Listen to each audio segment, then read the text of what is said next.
ఓం శ్రీ గోదాదేవ్యే నమః. ఓం శ్రీ రంగనాథ స్వామియే నమః. ఈరోజు తిరుప్పావైలోని 4వ పాసురం, దాని యొక్క విశేషత ఏమిటి అనేది మనం తెలుసుకుందాము. ஆழிமலை கண்ணா ஒன்று நீ கைகரவேள் ஆழியுள் புக்கு முகந்து கொடாரே தேரி ஊழி முதல்வனுரு நம்போல் மெய் கருத்து பாளி எந்தோளுடை பற்பனாபன் கையுள் ஆழி போல் மின்னி வலம்புரி போல் நின்றதிர்ந்து தாளாதே சார்ங்க முதைத்த சரமலை போல் வாழ புலக்கினில் பெய்திடாய் நாங்களும் மார்க்களி நீராட మగిలిందేలోరెంబావాయ్. ఇక ఈ పాసురం యొక్క విశేష అర్థానికి వస్తే, ఈ పాసురంలో ఏంటి అంటే గోదా అమ్మవారు ఏం చెప్తుంది అంటే, ఈ వ్రతమున ప్రవేశించిన వారికి దేవతలందరూ కూడా తమ సేవలు అందించారు రండి అని చెప్పి గోపికలను పిలుస్తుందనమాట. ముందుగా వానదేవుణ్ణి కలుసుకుందాము అంటే, వానదేవునికి ఏం చెప్తుందంటే, నువ్వు గంభీర స్వభావం కల వర్షములకు అధిదేవత అయి చక్కగా నీవేమీ వెనుదీయకము గంభీర సాగరం లోపల మునిగి నీటినంతా గ్రహించి ఒక పెద్ద చక్కగా వర్షము కురిపించమని ఇలా చెప్తుందనమాట. అయితే ఇక విశేష అర్థానికి వస్తే అసలు ఏంటి, ఇంకొంచెం మనం లోతుగా తెలుసుకోవాలనుకుంటే, యుద్ధ రంగంలో విరాట్ స్వరూపాన్ని చూపించాడంట శ్రీకృష్ణ పరమాత్ముడు. ఎవరికండి? అర్జునుడికి విరాట్ స్వరూపాన్ని చూపించాడు. అది మనకందరికీ తెలుసు. అలాగే భగవద్గీతలో కూడా స్వామివారి యొక్క నిజ విరాట్ స్వరూపం గురించి మనకొక అధ్యాయం కూడా ఉందన్నమాట భగవద్గీతలో. దేవతలందరూ తరించాము అని చెప్పి స్తుతించారు శ్రీకృష్ణుణ్ణి. అతని కనుసన్నలలో మెలిగేవారు దేవతలంతా అనమాట.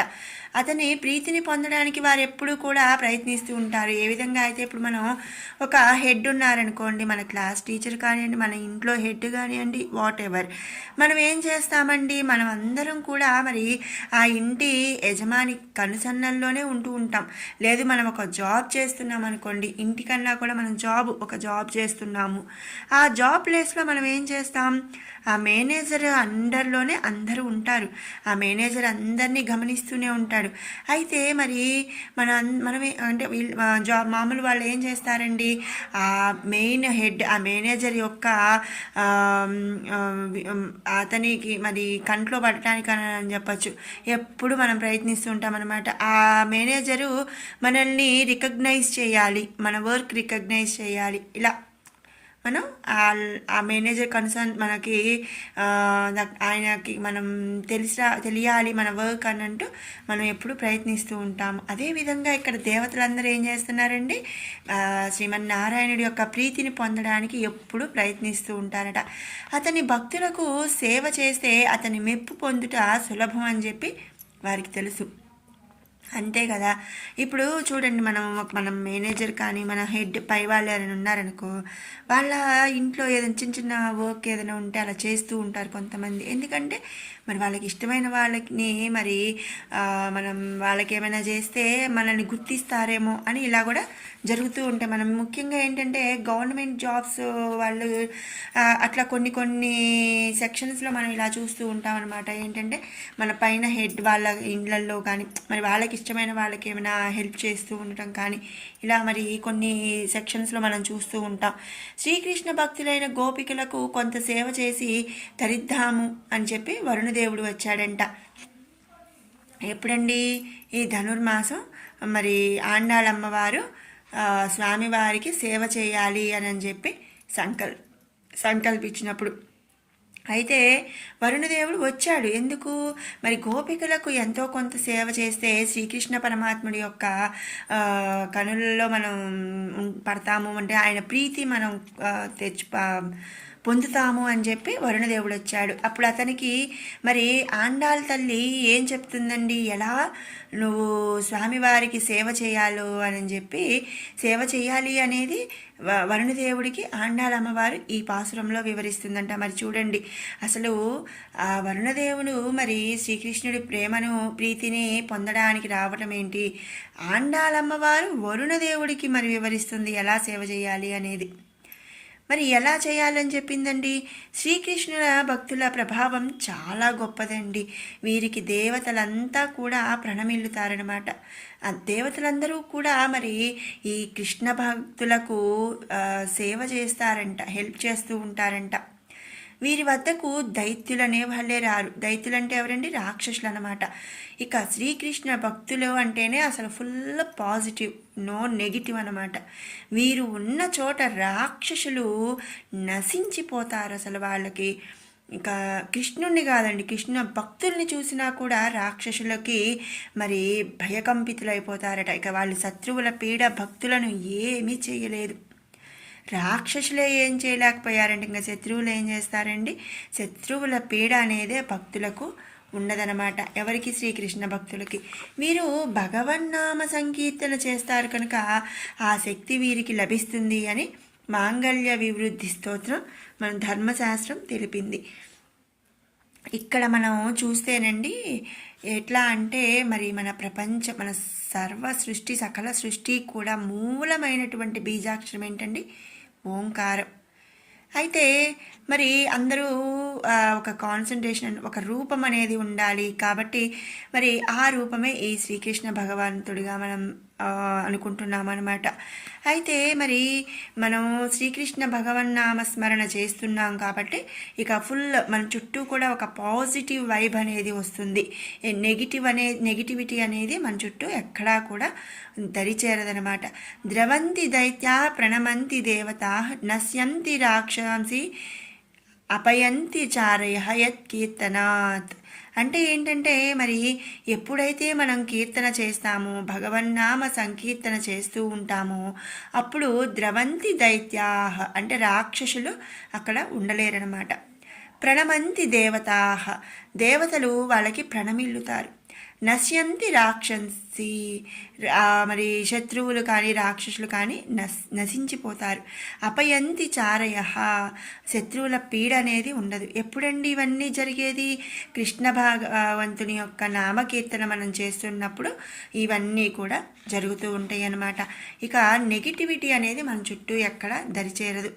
సర్వదేవతలకు కూడా జీవులకు భయమును పుట్టించేటువంటి యమరాజు సైతం ఈ భగవద్భక్తుల వద్ద భయభక్తులతోనే మెలుగును. అలా మరి ఎవరు చెప్పారండి? శ్రీ పరాశర మహర్షి విష్ణు పురాణంలో అజామీళోపాఖ్యానంలో వివరించారనమాట. మరి మనం ఇంతకుముందు కార్తీక పురాణంలో కూడా మనం చెప్పుకున్నామండి అజామీళోపాఖ్యానం. అజామీళుడు కథ మనం కార్తీక పురాణంలో మనకి వస్తుంది. అజామీళుడు మరి విష్ణుమూర్తి ఓం నారాయణ నారాయణ అంటాము కానీ మరి వెంటనే విష్ణుదూతలు రావటం, యమదూతలు వెళ్ళిపోవటం. అజామీలుడు అనేవాడు అసలు మరి ఎప్పుడు పూజ అనేది చెయ్యడండి. ఆయన ఒక బ్రాహ్మణుడే అయినప్పటికీ మరి శంకర జాతి వారిని పెళ్లి చేసుకోవటం, మరి పిల్లల్ని కనడం ఇవన్నీ కూడా మరి జరిగిపోయినాయి అనమాట. అయితే అతని అవధాన స్థితిలో చనిపోయే స్థితిలో మరి అన్ని పాపాలు చేసిన వాళ్ళకి మరి దేవతలు రారు కదా, యమభటులు వచ్చారట. ఇక అప్పుడు మరి తన కొడుకైనటువంటి నారాయణుడిని నారాయణ నారాయణ అని పిలవటంతో ఇక నారాయణ నామస్మరణ చేసేసరికి మరి వాళ్ళు ఏం చేశారండి? వెంటనే విష్ణుదూతలు రావటం, యమదూతలు మరి అక్కడి నుంచి భయపడి వెళ్ళిపోవటం అనేది ఈ అజామీళోపాఖ్యానంలో జరుగుతుందనమాట. అంటే చూడండి మరి అప్పట్లో ఏంటంటే పిల్లల పేర్లు దేవుళ్ళ పేర్లు పెట్టేవాళ్ళు. ఎందుకంటే కనీసం కూర్చొని దేవుణ్ణి స్మరించకపోయినా పిల్లల్ని పిలిచే నెపంతో అయినా ఆ దైవ నామస్మరణ చేస్తూ ఉంటారు అని చెప్పేసి అప్పట్లో అలా పిల్లల పేర్లు దేవుళ్ళ పేర్లు పెట్టేవాళ్ళు. ఇప్పుడు కానీ ఏవో వెరైటీ పేర్లు, నోరు కూడా తిరగని పేర్లు పెడుతున్నారు. కానీ అప్పట్లో చక్కగా దేవుడి పేర్లు పెట్టేవాళ్ళండి. కాబట్టి ఈ విధంగా ఏంటంటే మరి యమరాజు సైతం కూడా భగవద్భక్తుల వద్ద భయభక్తులతోనే మెలుగుతారు. ఇదే కాదండి, ఇంకా మనం చూస్తే మరి చాలా అంటే మన పురాణాల్లో చాలా ఉన్నాయి. ఇలా మరి యమధర్మరాజు ప్రాణం హరించడానికి వచ్చినప్పుడు మరి శివుణ్ణి కానీ మరి విష్ణుమూర్తిని కానీ ఇట్లా మరి వారి యొక్క భగవద్భక్తుల వద్దకు రావాలి అని అంటే మరి భయపడిపోయిన విషయాలనేవి చాలానే మన పురాణాల్లో మనం చూడొచ్చు అనమాట. స్వపురుషం అభివీక్ష్య పాశహస్తం వదతి యమః కిల తస్య కర్ణమూలే హరిహర మధుసూదన ప్రపన్నాన్ ప్రభురహమన్య నృణాం నతు వైష్ణవానాం. పాసము ధరించి లోకంలోనికి బయలుదేరినటువంటి తన భటుని పిలిచి రహస్యంగా చెవిలో పరమాత్మను ఆశ్రయించిన ప్రపన్నుల జోలికి పోకండి అని చెప్పి శ్రీకృష్ణ భక్తులను వదిలివేయండి. అట్టి విష్ణు భక్తులను నేను శిక్షించదగని వాడని కాను, వైష్ణవేతరులనే నేను శిక్షిస్తాను అని చెప్పి తెలిపాడట. యముడే వీరి ప్రభావాన్ని ఇలా కీర్తిస్తే ఇక మరి మిగిలిన దేవతలు చెప్పేదేముందండి.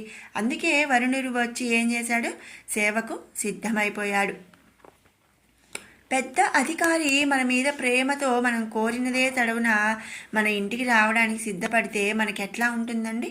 మన మేనేజర్ కానివ్వండి, మన కంపెనీ బాస్ ఉంటారు, మరి తను మనల్ని మన ఇంట్లో ఒక ఫంక్షన్ కానివ్వండి, మన ఒక పార్టీ మన ఇంటికి రండి అని పిలిచామనుకో, వాళ్ళు వెంటనే మనం పిలవటమే ఆలస్యం రావడానికి రెడీ అయిపోతే ఇక మన ఆనందానికి హద్దులు అనేవి ఉండవన్నమాట.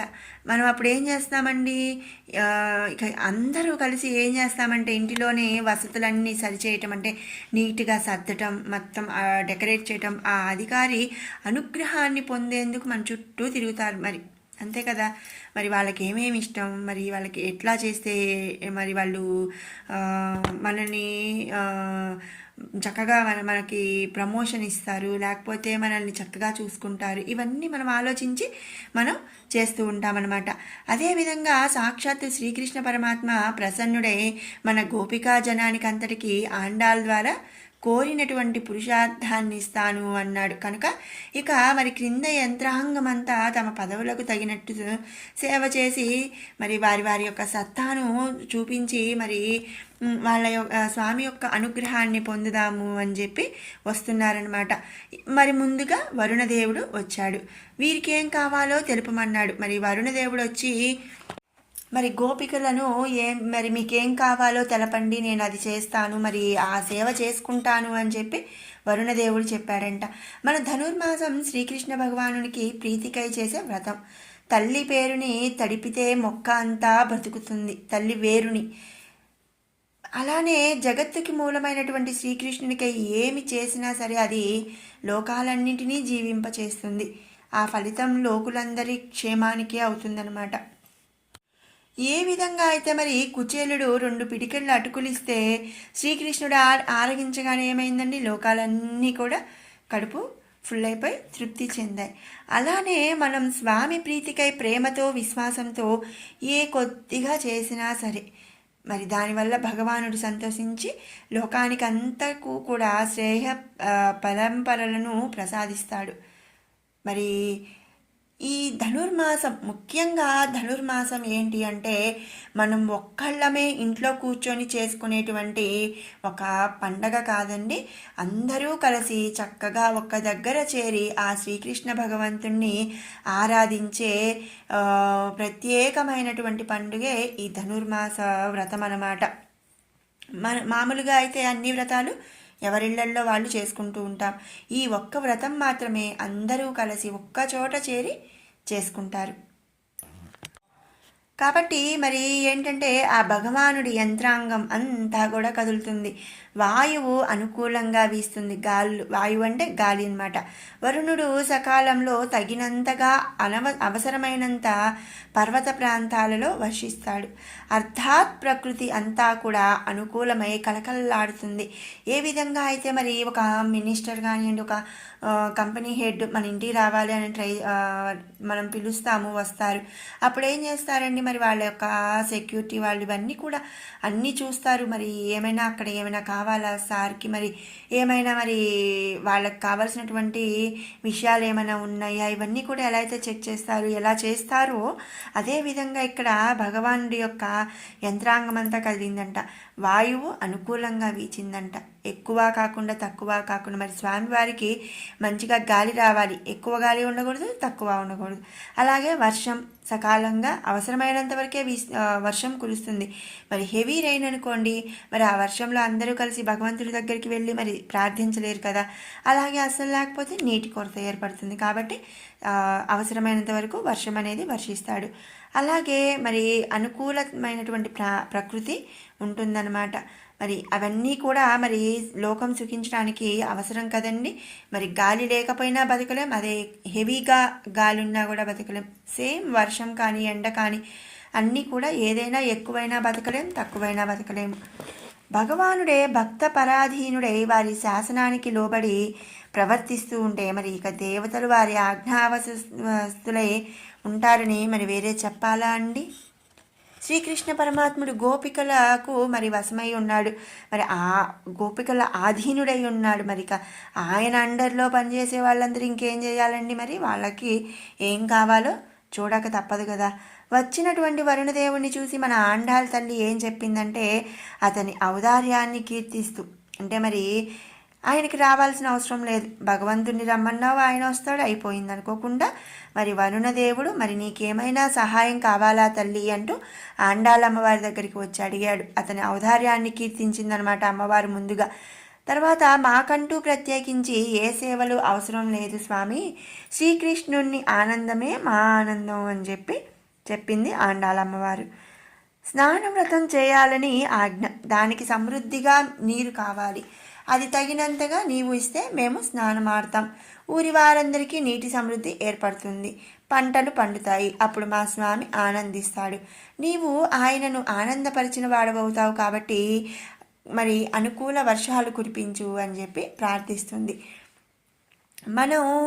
నేను ఆల్రెడీ ఇంట్రడక్షన్ వీడియోలో చెప్పానండి, ఈ వ్రతం అనేది అసలు ఎందుకు జరుపుకున్నారు, ధనుర్మాస వ్రతం ఎలా మొదలైంది అంటే, ఇది కాత్యాయని వ్రతంగా మరి గోకులంలో ఒకనొక సమయంలో వర్షాలు లేక పంటలు పండక గోకులమంతా కూడా ఇబ్బందిగా ఉన్నప్పుడు మరి పెద్దలను మరి ఆశ్రయించి మరి వాళ్ళందరూ కూడా ఏదైనా ఒక మంచి కార్యం చెప్పండి అంటే కాత్యాయని వ్రతం చేయించమని, మరి తనకు కాత్యాయని వ్రతం చేయించడానికి ఒక ఆచార్యుడు కావాలి కాబట్టి శ్రీకృష్ణ పరమాత్ముని ఆచార్యుడిగా మరి ఉంచి మరి కాత్యాయని వ్రతం ఆ గోపికలందరితో చేయించారని, మరి ఆ విధంగా ధనుర్మాసం అనేది మొదలైంది అని చెప్పి మనం చెప్పుకున్నాం. అయితే ఈ తిరుప్పావై అనేది మరి ఆండాళ్ళ అమ్మవారు తాను మరి గోకులంలో ఉన్నట్లుగా ఆ స్వామి యొక్క మరి కైంకర్యాలకి మరి ఆ స్వామిని పూజించడానికి మరి 30 రోజులు 30 పాసురాలు స్వామివారి ముందు తాను ఒక గోపికగా అందరి గోపికలను నిద్ర లేపుకుంటూ మరి భగవంతుడి దగ్గరికి వెళ్ళినట్లుగా మరి ఊహించుకుంటూ మరి ఈ పాసురాలు మరి స్వామికి నివేదించింది అని మనం ఆల్రెడీ ఇంట్రడక్షన్ వీడియోలో అయితే చెప్పామండి. ఎవరైనా కావాలి అంటే ఒకసారి మళ్ళీ అది చెక్ చేసుకోవచ్చు. ఇక మరి ఈ విధంగా మరి వ్రతం అంటే మరి వాళ్ళు అసలు ఆ కాత్యాయని వ్రతం చేసేదే వర్షం కోసం కాబట్టి మరి ఆండాళ్ళమ్మవారు మొదటిగా ఈ వరుణదేవుడు రావటము మరి ఆ స్వామిని సమృద్ధిగా వర్షం ఇవ్వమని చెప్పటం అనేది జరిగిందనమాట. వీరంతా చిన్ని గోపకన్యలు కదా, వరుణుడు అనే పేరు తెలియదు, మరి చిన్న గోపికలు కదండి, వరుణుడు అనే తెలియదనమాట. అతని పనిని బట్టే గుర్తించి పిలుస్తున్నారు, అంతేకాని ఆయన వరుణుడు అని తెలియదు. మండలాకృతిలో వర్షించే మేఘాలకు ప్రభువైన ఓ వానదేవా, నీ పదవి ఉదాత్తమైనది. సృష్టి రచనను బ్రహ్మకు కేటాయించి చల్లని ప్రేమతో ప్రీతితో మీకు ఈ రక్షణ కార్యాన్ని ప్రాణకోటికి జీవనాధారమైనటువంటి వర్షమునకు నిర్వాహకమునిచ్చాడు శ్రీమన్నారాయణుడు అని చెప్పి చెప్తుంది. ఇక రాజసూయ ఏగంలో శ్రీకృష్ణుడు బాధ్యతలు ఇస్తూ కానుకలు పుచ్చుకునే విభాగాన్ని మరి దుర్యోధనునికి ఇచ్చాడు. అడిగినవి అందించే విభాగాన్ని కర్ణుడికి అప్పగించాడు. కర్ణుడు ఉదారుడు, దాత, ఆయన చేతికి ఎముక లేదు అని చెప్పి చెప్తూ ఉంటారు. అది మరి దాన వీర సూరకర్ణ అని కూడా మరి ముందు దానంలో గొప్పవాడు కర్ణుడు అనమాట. నీవు కూడా అంతటి ఉదారుడు వానదేవా, లోకుల పుణ్యాలను చూచి రక్షించుట, పాపాలను చూచి శిక్షించుట స్వామి పని. మరి నీవో ఈ లోకులు పుణ్యపాపాలను చూసి వర్షించద్దు. మరి అంతే కదండి. మరి పాపపుణ్యాలు లెక్కించడానికి స్వామివారు ఉన్నారయ్యా. నువ్వు పాపపుణ్యాలను చూసి వర్షించడం కాదు, అందరికీ సమానంగా మరి ఆహారాన్ని, జీవనాన్ని అందించాలి. కాబట్టి నువ్వు కురవటం అనేది, నువ్వు వర్షాన్ని కురిపించడం అనేది నీ బాధ్యత. నువ్వు కంపల్సరిగా కురవాల్సిందే. నువ్వెవరు మరి పాపపుణ్యాలు లెక్క పెట్టాల్సిన అవసరం లేదు. నువ్వు ఒక పాపం చేసిన వాళ్ళని శిక్షించాలి అని వర్షం కురవకపోతే పుణ్యం చేసిన వాళ్ళకు కూడా మరి వర్షం అనేది ఉండదు కదండి. మరి వీళ్ళతో పాటు వాళ్ళు బాధపడతారు. కాబట్టి నువ్వు ఆ పని చేయక్కర్లేదు స్వామి, శ్రీకృష్ణ పరమాత్ముడు చేస్తాడు ఆ పని. పాపపుణ్యాలు చూసి ఆయన వాళ్ళకు శిక్ష అనేది విధిస్తూ ఉంటాడు, పుణ్యాలు చేసిన వాళ్ళని రక్షిస్తాడు. నువ్వు మాత్రం అందరినీ ఈక్వల్గా చూడాల్సిందే. నువ్వు ఈక్వల్గా అందరినీ చూస్తూ మరి వర్షం అనేది కురిపించు అని చెప్పి ఆండాలమ్మవారు చెప్పిందట. ఇక మరి ఉపయోగించుకోవడం కురిసే స్థానం యొక్క యోగ్యతను బట్టి ఉంటుంది. మరి క్షేత్రంలో అంటే పంట పొలాల్లో వర్షం కురిస్తే అది పంటనిస్తుంది. సముద్రం కురిస్తే సముద్రంలో అది ఉప్పు అయిపోతుంది. ఎడారిలో అయితే ఆవిరైపోతుంది. నిప్పు పైన అయితే ఆరిపివేస్తుంది. ఆ తారతమ్యాన్ని నువ్వు చూడొద్దు. దాపరికం అనేది వద్దు. నిప్పు మీద పడితే అదే ఆరిపోయిద్దండి, దాని బాధ అది పడుతుంది. మరి సముద్రంలో పడింది అంతా నువ్వు కురిస్తే ఎక్కడ దేనికి తగినట్టుగా అది మరి అవి మారిపోతాయి. అంతే కదండి. మరి కడివెడు పాలల్లో ఒక్క విషపు చుక్క వేసినా కూడా మరి అది విషం అయిపోతుంది. మరి అలాగే మరి విషం అవుతుంది అని అంటే అది ఆ విషానికి ఉన్నటువంటి గుణం. కానీ మరి పాలగుణం మారుతుందండి. పాలగుణమే. అదేవిధంగా మరి సముద్రంలో కురిస్తే అది ఉప్పు అయిపోతుందయ్యా. కానీ పంట పొలాల మీద మరి పంట పండుతుంది కదా. కాబట్టి నువ్వు మొత్తం అంతా కూడా ఈక్వాలిటీ ఫాలో అయిపోమని చెప్పి చెప్పింది ఆండాళ్ళ తల్లి. ఆండాలు ఈ పాసురంలో మేఘం వర్షించే క్రమాన్ని వైజ్ఞానికంగా అందంగా వర్ణిస్తుందండి. ముందుగా ఏం చెప్పింది? సాగరంలో ప్రవేశించు, అక్కడ నుంచి మరి నువ్వు అట్టడుగున ఉన్నటువంటి నీటి దాకా పూర్తిగా తాగేసే నువ్వు. మరి మనం సైంటిఫిక్గా చూస్తే మరి మనకు మేఘాలు అనేవి ఎలా వస్తాయి, వర్షం ఎలా కురుస్తుంది అంటే సముద్రంలో నీరు ఆవిరైపోయి మేఘాలుగా ఏర్పడతాయి. ఆ మేఘాలు మళ్ళీ వర్షంగా మనకు కురుస్తుంది. ఇదే కదండి మనకు సైంటిఫిక్గా తెలిసిన విషయం. అదేవిధంగా ఆండాలమ్మవారు అదే విషయాన్ని ఇక్కడ చెప్తుందండి ఈ పాసురంలో. మరి ఇదే చెప్తుంది. స్వామి వరుణదేవా, మరి చూడండి ఆ వరుణదేవుడికి వర్షం ఎలా కురవాలో తెలియదు అన్నట్టు ఆండాల అమ్మవారు చెప్తుందనమాట. నువ్వు ముందు ఏం చేస్తావంటే సాగరం అంటే సముద్రంలోకి లోతుగా అట్టడుగున దాకా వెళ్ళిపో. అక్కడ నువ్వు ఆ నీటినంతా పూర్తిగా తాగేశాక మరి ఎంత తాగాలి? ఈ లోకాలన్నింటికి ఇవ్వగలిగినంత నీరు నువ్వు తాగేసే. అంతేగాని కొంచెం నీరు తాగాను, కొంచెం ఒక ప్లేస్లో వర్షం కురిశాను, నాకు ఇక్కడే కురిశాను అని కాకుండా అమ్మవారు ఏం చెప్పిందండి?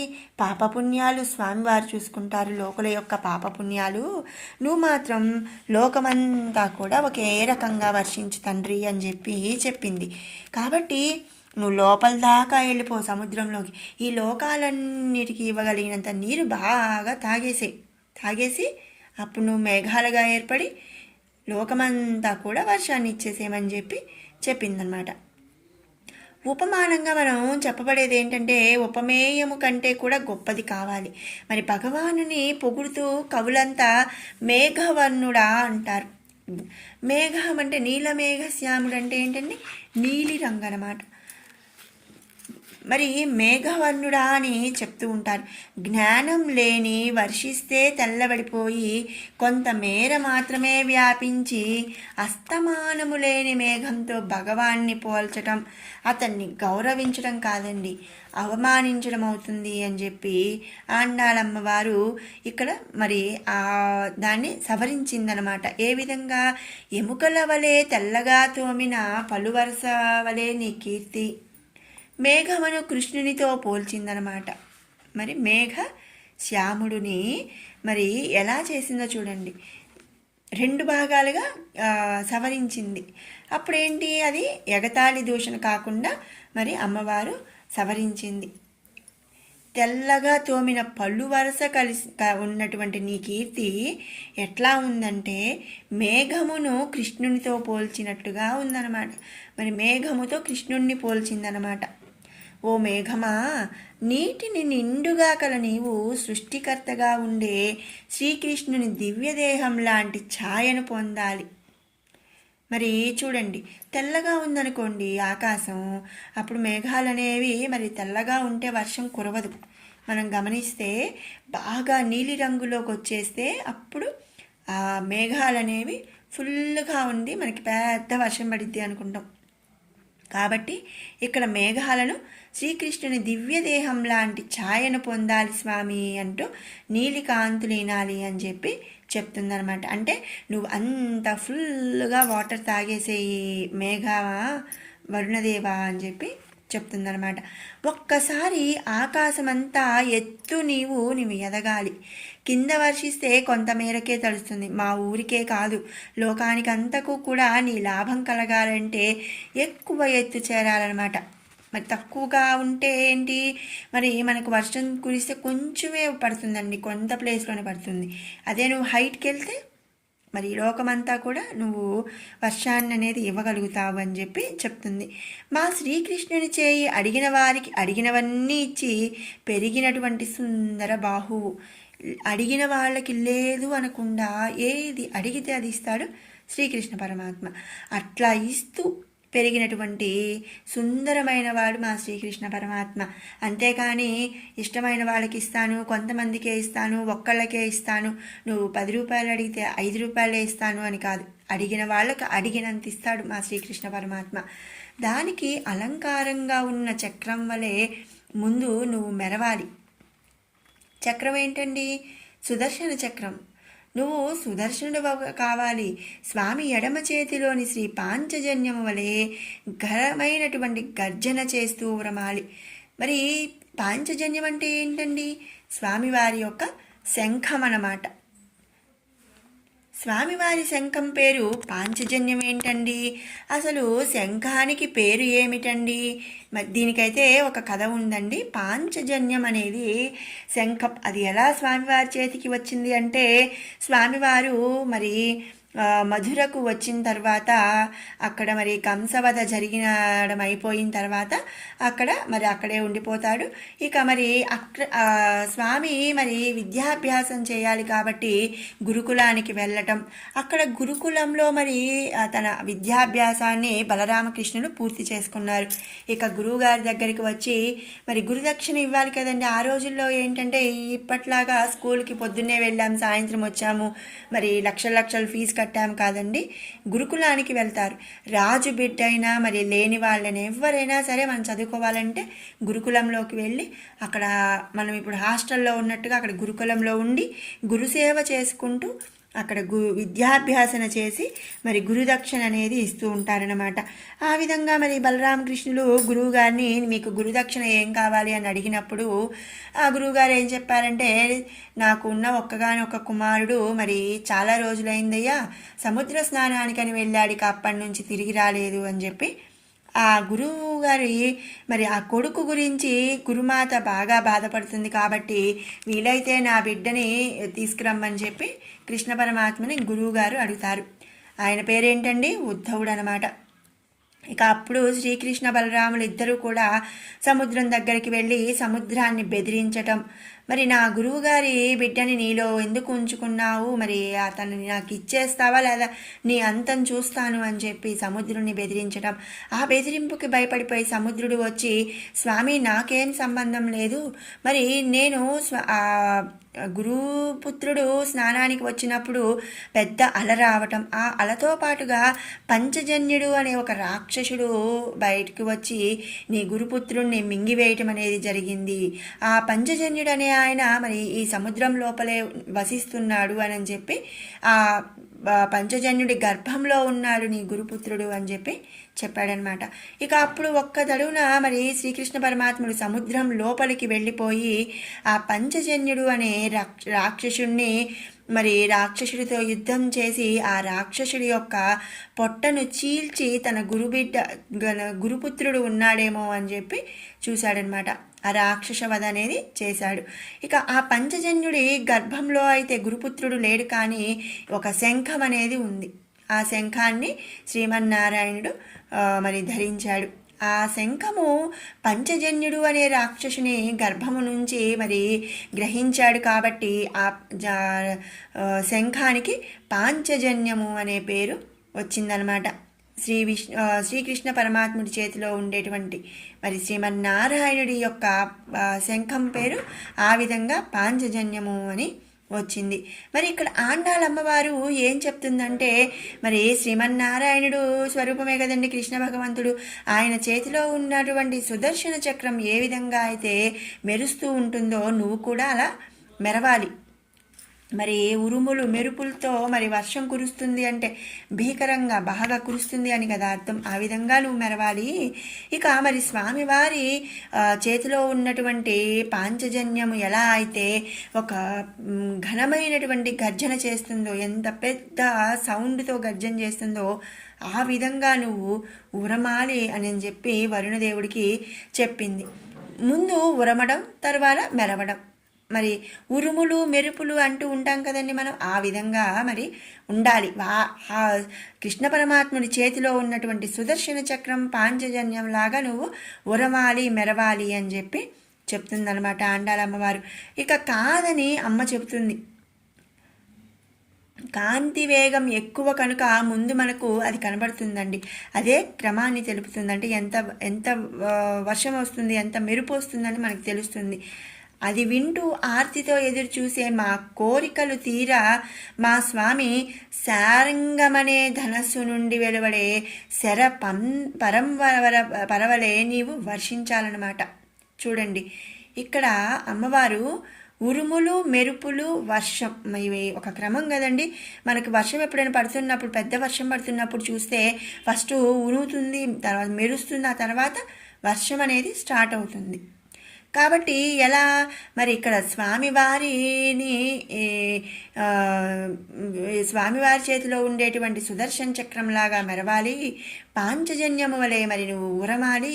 ఇక స్వామివారి చేతిలో ఉండే శారంగమనే ధనస్సు నుంచి ఏ విధంగా అయితే శరం అంటే బాణం మరి వస్తుందో ఆ విధంగా నువ్వు వర్షం అనేది కురవాలి అని చెప్పి చెప్తుంది, వర్షించాలి అని చెప్తుంది. స్వామివారి ధనస్సులో నుంచి వచ్చే శరం ఎంత వేగంగా వస్తుందో అంత వేగంగా నువ్వు వర్షించాలి అని చెప్పి చెప్తుందన్నమాట. శరములు కొందరిని హింసిస్తాయండి, కానీ నీవు ఆ పని చేయొద్దు, అది మా ప్రార్థన. ఆ వాన కూడా పర్వతాల వద్ద సహ్యలలో కురిస్తే లోకాలకు వలయు నీరు అవసరానికి ఆదుకునే నదులే పారుతాయి. అంతే కదండి. మరి సముద్రంలో కురిస్తే ఆ ఉప్పు నీరు పంటలకి పనికిరావు. పర్వతాల వద్ద కురిస్తే అవి ఏమవుతాయండి, నదుల్లోకి చేరి ఆ నీరు అనేది మనకి లోకాలకు మరి యూజ్ అవుతాయి అన్నమాట పంటలకి. కాబట్టి పంటలు పండుతాయి. మేము కూడా మా శ్రీకృష్ణునితో స్నానమాడ వచ్చినప్పుడు దాకా ఆ నీరు అనేది మరి నదుల్లో ఉండాలి. మాతో కలిసి ఆయన స్నానమాడితే అప్పుడు నీకు కురిసిన ప్రయోజనం కూడా సిద్ధిస్తుంది. మరి నీళ్ళు మరి నువ్వు ఎక్కడో వెళ్ళి ఎడారిలోనో సముద్రంలోనో కురిస్తే ఇక్కడ నదిలో నీరు లేనప్పుడు మేము వచ్చి స్నానం ఆడాలంటే ఎట్లా స్నానం ఆడతామయ్యా, మేము స్నానం ఆడలేం. అలాగే ఎడారిలో పడిన నీళ్ళు ఆవిరైపోతాయి, సముద్రంలో అయితే ఉప్పు అయిపోతాయి, పంట పొలాలకి పనికిరావు, మరి ఉపయోగపడవు. కాబట్టి నువ్వు ఎక్కడ పడితే అక్కడ కాకుండా పర్వతాల వద్ద కురిస్తే అవి మరి నదులై పారుతాయి, మేము స్నానం ఆడటానికి బాగుంటాయి, అలాగే పంటలకి పండడానికి బాగుంటాయి అని చెప్పి ఆ ఆండాళమ్మవారు ఈ పాసురంలో చెప్పారనమాట. సముద్ర జలాలను పీల్చి రుచికరమైన రీతిలో వర్షించే మేఘమే జ్ఞాని అయినటువంటి ఆచార్యుడు అని మనం ఇక్కడ అర్థం చేసుకోవాలి. అంటే ఏంటి, సముద్ర జలం ఎలా ఉంటుందండి, ఉప్పగా ఉంటుంది. మరి ఆ ఉప్పు నీరు సముద్రపు నీరు పీల్చుకొని మేఘమై మరి కిందకు వస్తాయి వర్షంగా. కానీ అప్పుడు ఉప్పగా ఉంటున్నాయా అండి ఆ నీళ్ళు? ఉప్పగా ఉండవు. అది జ్ఞాని అన్నమాట. అంటే మరి మొత్తం మనం పీల్చుకొని వర్షించే మేఘమే జ్ఞాని అయినటువంటి ఆచార్యుడు, అంటే గురువు గారు అనమాట.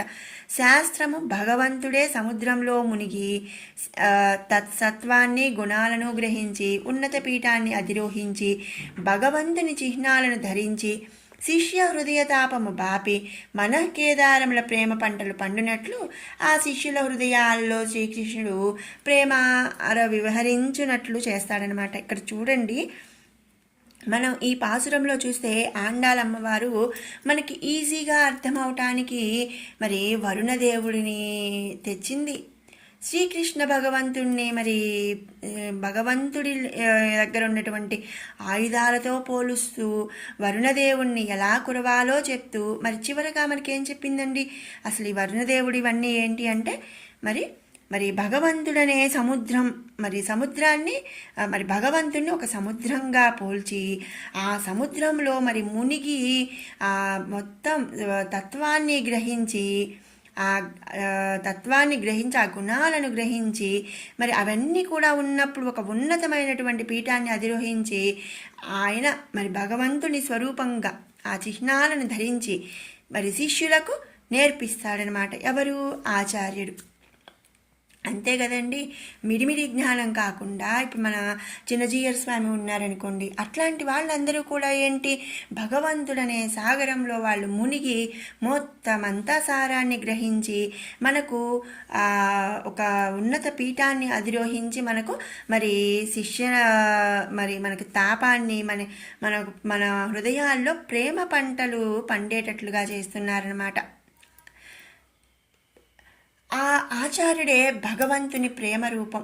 మరి అందరికీ భగవంతుడు కనిపించలేడు కాబట్టి ఆచార్యుడే భగవంతుని రూపం. మరి భగవంతుడే ఆచార్యుడి రూపంలో మనకు జ్ఞానాన్ని అందిస్తున్నాడు. అతడు విజ్ఞానమయుడు, అంతర్యామిగా వారిలో భగవానుడు ప్రకాశిస్తాడనమాట. మరి ఒక ఆచార్యుడు ఆ పీఠం అధిరోహించినప్పుడు మరి అతను మన ఫ్రెండే అయినా సరే ఒక స్థానం, ఆచార్య స్థానంలో కూర్చొని మనకు బోధిస్తున్నప్పుడు ఆచార్యానికి మరి ఆ గౌరవం అనేది మనం ఇవ్వాలన్నమాట. ఎందుకంటే ఆ ప్రవచనం చెప్పేటప్పుడు కానివ్వండి, మరి ఏదైనా ఆ స్థానాన్ని అధిరోహించినప్పుడు అతనిలో భగవానుడు స్వయంగా ప్రవేశించి అంతర్యామిగా మరి ఉండి వాళ్ళ చేత మనకు విజ్ఞానాన్ని అందిస్తారనమాట. ఆచార్య మేఘాన మరి ఆండాల్ ఈనాడు ప్రార్థించింది, అనుగ్రహించి వ్రతమును జరిపించమని. మరి ఇక్కడ మనం చూస్తే మొదటి శ్లోకంలో ఎవరు అర్హులు అని చెప్పింది, రెండవ శ్లోకంలో ఏ నియమాలు పాటించాలి అంది, మూడవ పాసురంలో మరి ఏం ఫలితాలు వస్తాయి అంది, ఇక నాలుగవ పాసురంలో మనకు వ్రతం కోసం ఒక్కొక్కరిని మనకు కావలసిన వాటిని అనుగ్రహించమని చెప్తుందనమాట. కాబట్టి ఈ నాలుగవ పాసురంలో వరుణదేవుణ్ణి మరి ఆచార్య మేఘాన్ని ప్రార్థించి అనుగ్రహించమని చెప్పి మనకు చెప్పిందనమాట. ఇది నాలుగవ పాసురంలో మనకు తెలుసుకున్నటువంటి విషయాలన్నమాట. మీకు ఈ వీడియో నచ్చినట్టయితే లైక్ చేయండి, షేర్ చేయండి. అలాగే రేపటి పాసురంతో మళ్ళీ కలుసుకుందాం. Thanks for